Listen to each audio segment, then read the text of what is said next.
गोंदिया जिल्ह्यामध्ये गेल्या 4 दिवसांपासून पाऱ्याची सतत घसरण सुरू आहे। गोंदिया जिल्ह्यात 7.2 अंश सेल्सिअस तापमानाची नोंद झाली आहे। हे या मोसमातील सर्वात कमी तापमान आहे। गेल्या 4 दिवसांपासून पाऱ्यामध्ये सातत्यानं घट होत पारा 3 अंशानं घसरल्यानं जिल्ह्यात हुडहुडी कायम आहे। त्यामुळे पाऱ्यात आणखी घसरण होण्याचीही शक्यता असून थंड लाटेचा सामना करावा लागणार आहे। त्यामुळे यंदा तापमान रेकॉर्ड मोडणार का याकडे जिल्हावासियांच्या नजरा लागल्यात। मात्र या वाढत्या थंडीचा सर्वाधिक धोका हा वृद्धांना उद्भवू शकतो।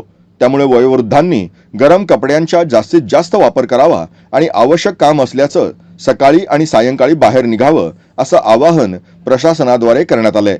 त्याचबरोबर नागरिक आणि मुलांना सुद्धा काळजी घेण्याचं आवाहन यावेळी करण्यात आलंय। थंडीमध्ये बोलायचं म्हणायचं का असं म्हणायचं म्हणजे आता हे एवढी म्हणजे गुलाबी थंडी म्हणतात ना, ही खरोखर गुलाबी थंडी आहे।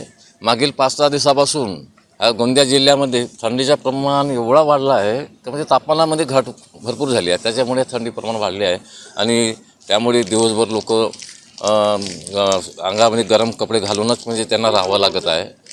दुसरी गोष्ट म्हणजे जे म्हातारे म्हणजे मंडळी आहेत, घरचे बुजुर्ग आहेत, त्यांना तर थंडीचा भयंकरच त्याला त्रास म्हणजे आता त्रासाला सामोरं जावं लागत आहे आणि दिवसभर घरी शेकोटी पेटवून आणि कसं ते आपलं ते म्हणजे दिवस काढत आहेत। दुसरी गोष्ट म्हणजे साधा उदाहरण म्हणजे आता ह्या ग्राउंडवर आपण इथं आहोत, तिथं कितीतरी लोक पहिले फिरायला यायचे सकाळी सकाळी, पण थंडीचं वातावरण जास्त वाढल्यामुळे त्या तापमान जास्त घट झाल्यामुळे आज इथं म्हणजे फिरण्याची म्हणजे संख्या बी म्हणजे नगण्य आहे।